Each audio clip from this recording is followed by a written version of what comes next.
আরেকটা প্রজাতি বের হবে, এর নাম ইয়াজুজ আর মাজুজ। নাম শুনেছেন? এই যে এই সূরার মধ্যেই আছে, এই সূরা কাহাফের কথা বললাম না, সূরা কাহাফের পিছনের দিকে আছে ইন্না ইয়াজুজ ওয়া মাজুজ মুফসিদুনা ফিল আরদ। যুলকারনাইন বাদশার কথা পড়বেন, তিনি এই যে দেয়াল নির্মাণ করে দিয়েছিলেন লোহা এবং তামা দিয়ে, মনে আছে, পড়েছেন? আচ্ছা, এই ইয়াজুজ আর মাজুজ যখন বের হবে, পৃথিবীর পানি খেয়ে শেষ করে ফেলে দিবে একেবারে। এর এত বেশি হিংস্র হবে যে এদের সাথে লড়াই করার মতো ক্ষমতা কোনো মানুষেরই থাকবে না। এমনকি ঈসা আলাইহিস সালামেরও নয়।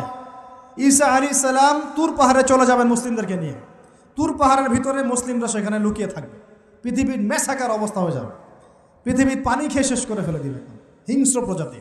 তখন ঈসা আলাইহিস সালাম আল্লাহর কাছে দোয়া করবেন, আল্লাহ এই বিভৎসই জাতিকে ধ্বংস করো।